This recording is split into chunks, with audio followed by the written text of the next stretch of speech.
Good afternoon and welcome to State Newsfile. I'm Gavin Miller. Philip Miani will have a look at the latest highlights later. Phil, what can we expect from sports? Well, we got the Flames taking on the Predators, putting their win streak on the line, and we got a new World Series champion in baseball. We will also have a look at weather with Jace Chua later today. But first, here are today's top stories.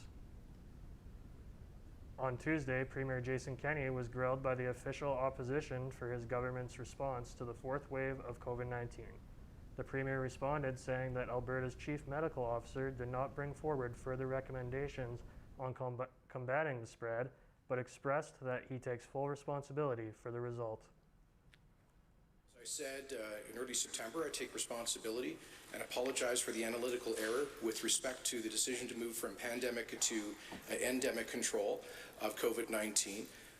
Mr. Speaker, as I pointed out, many jurisdictions around the world with similar rates of vaccination were able to open up fully without unacceptable pressure on their health system. Dr. Dina Hinshaw did not appear in her regularly scheduled Tuesday update, but has said that it is not due to the Premier's comments. The Canadian Coast Guard said that today all the debris from the MV Zim Kingston that has washed up on shore at Cape Palmerston has been removed. On the weekend, a helicopter crew lifted 71 refrigerators, 81 bags of styrofoam, and 11 helicopter bags of debris from the beach. Geist Bay at Cape Scott is the next location the Coast Guard plans to begin cleanup. Plans are underway to use the helicopter to remove 4 shipping containers from the beach. More than 100 containers are said to have broken free from the cargo ship near the mouth of the Strait of Juan de Fuca during rough seas on Thursday. Litter and debris continues to wash up all along the coast. Spring is around the corner, and for many Calgarians, that means the start of golf season. But if you're looking to book a tee time for the weekend, it might not be as easy as you think. Megan Cobb has more. The COVID-19 pandemic hit businesses hard last year and forced Calgarians to find new hobbies when restrictions were put in place. But one sport saw an increase in interest over the past year. Golf courses have been flooded with new and experienced golfers trying to get out thanks to the socially distanced nature of the game. Anyone trying to book a tee time knows how difficult it has become, forcing many golfers to look at memberships if they want to play. I think last year a lot of people were new to golf, kind of got into the game, but then realized that as public players, it was really tough to get on golf courses just with the demand increasing. So this year, they were looking to get memberships. One age group that is especially eager to hit the links is young professionals. So our intermediate categories, which are from 19 to 35,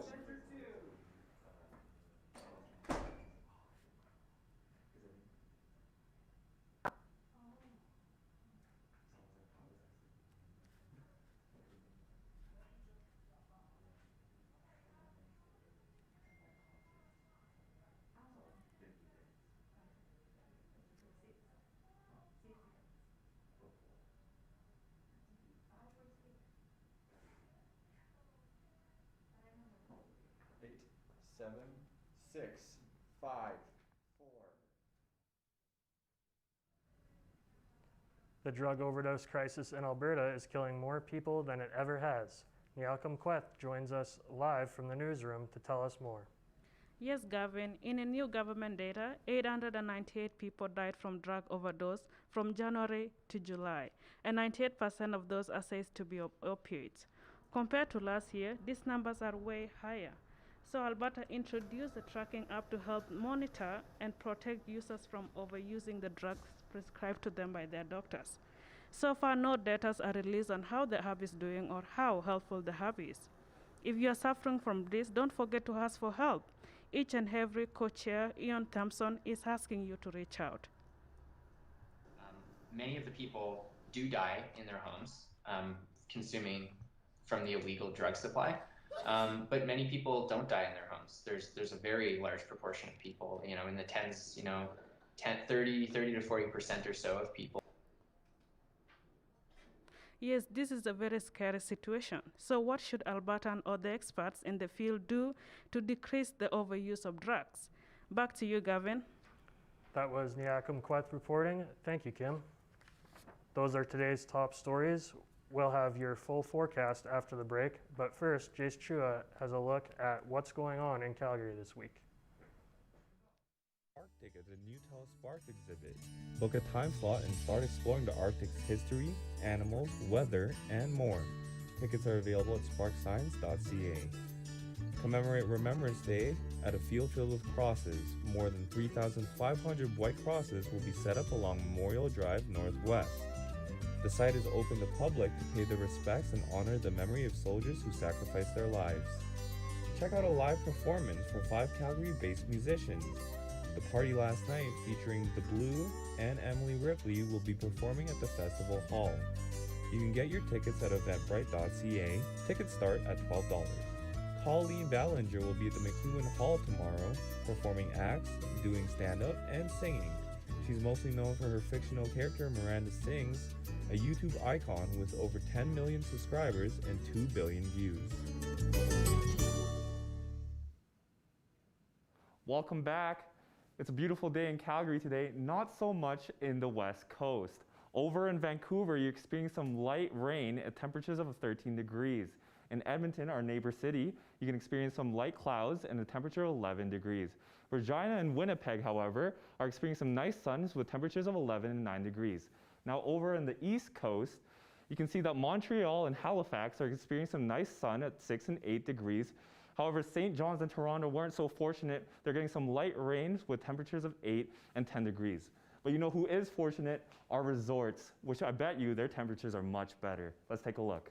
By the pool in Palm Springs, which is sitting at 33 degrees. Barbados and Cancun are getting some nice clouds, so you'll be able to enjoy the shade with temperatures of 30 degrees. Today's a nice day to enjoy the beach. In Honolulu, it's currently 29 degrees and sunny. In Orlando, it's 27 degrees with clouds. And in Vegas, it's hot and sunny at 28 degrees.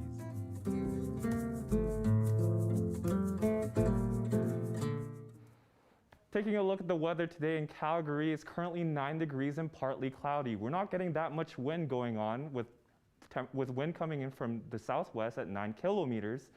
Later on tonight, you can expect more clouds to roll in. Now take a look at the temperature in our province. In Fort McMurray and Grand Prairie, they're experiencing some nice sun at 9 and 7 degrees. It's an excellent time to go for that fall weather hike. Currently in Banff, it's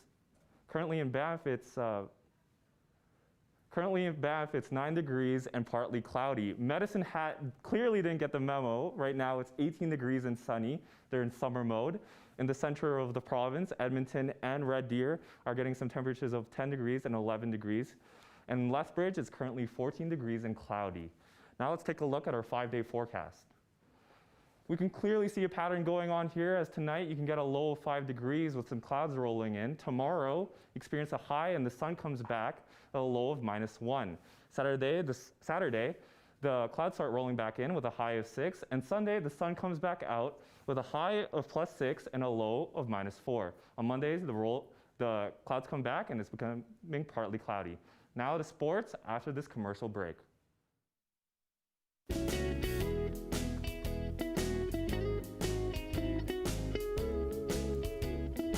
When you donate to the Salvation Army, you're not just donating a coat, you're donating another warm night for someone that needs it.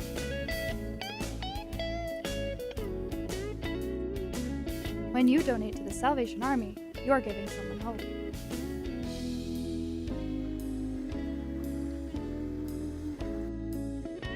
So why wait? Give hope today. Come and learn the fast-paced world of television production. Find your passion to write, shoot, edit, and direct news, sports, and dramatic productions. With industry-standard technology and the best instructors in the business, SAIT's television production program teaches you everything you need to know for a career in broadcasting. This is television production. Come and dare to be on air.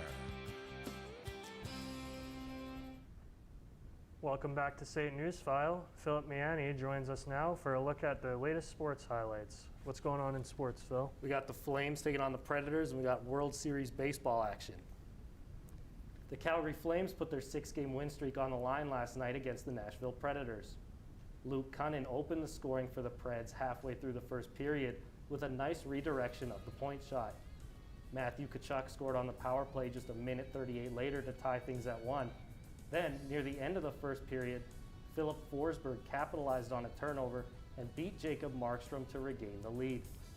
Then, in the third period, Oliver Shillington tied it up after going far down on UC Soros. The game would remain tied and head to overtime, where Matt Duchesne scored the game winner for Nashville on a 2-on-1. The Flames' 6-game win streak is over, but the team now has points in 8 straight. Nashville has now won 4 in a row, and the Flames will now take on Dallas Thursday night. It's a light night on the schedule tonight with just 4 games on tap. The Edmonton Oilers are the only Canadian team in action tonight as they host the aforementioned Predators. Carolina visits Chicago, Columbus is in Colorado, and the Blues do battle with the Kings in LA. NHL superstar Sidney Crosby has tested positive for COVID-19 and has mild symptoms. Penguins defenseman Brian Dumoulin also tested positive, but is asymptomatic. It's been a tough start for Crosby this year, as he has only played in 1 game after recovering from off-season wrist surgery. Max Fried took to the mound for the Atlanta Braves against Luis Garcia and the Houston Astros in Game 6 of the World Series. We pick it up in the 3rd inning where Brave slugger Jorge Soler crushes a moonshot out of Minute Maid Park to give Atlanta a 3-0 lead. Then, in the top of the 5th, Dansby Swanson smacks a 2-run homer to extend the Braves' lead. Then, with the Braves now up 6-0 in the 7th inning, Freddie Freeman put the game away with a solo shot to center field, sealing a World Series championship for the Braves. Jorge Soler was named the World Series MVP. It's the first win for the Braves since 1995. The Astros have now lost in the finals 2 of the last 3 years. SAIT's men's and women's soccer teams are gearing up to play in nationals next week. The undefeated women's team won gold last week and will now head to Ontario, where the tournament is being hosted by Humber College. The men's team, who also won gold last week, will have home field advantage as SAIT is hosting men's nationals. Games get underway on Wednesday. The Las Vegas Raiders have released receiver Henry Ruggs III. The promising young receiver faces multiple felony charges after being involved in a fatal accident early Tuesday morning. Police say Ruggs showed signs of impairment after the crash. Ruggs is facing felony charges of driving under the influence of alcohol resulting in death and reckless driving. If convicted, he could face up to 20 years in jail. And that's the look at the sports. Most of us remember Friends, right? Well, in the memory of Friends, here is Joey with his iconic lines, "How you doing?" How you doing? Oh, please. Hey, how you doing? How you doing? I'm doing good, baby. How you doing? How you doing? Don't you? How you doing? How you doing? Well, Phil, are you a big Friends fan? I mean, I can't say I really watched the show, but, maybe I'll use that, that line, "How you doing?" next time I'm out on the streets, I haven't watched it either, but I think we both nailed that line, so. Hey, I want to hear you say it. Come on. How you doing? I think it's more, "How you doing?" Oh, fair enough, fair enough. So anyways, anything else going on in sports tonight that? Jack Eichel is on the trade block and rumors continue to swirl. So we'll see. It'd be interesting to see where he ends up. Calgary is in the mix, apparently. I think he's for sure going to go to Calgary. They need him. They need him. So they need all the help they can get. I mean, they're hot right now. Well, we'll be looking forward to see what happens with that. For State News File, I'm Gavin Miller.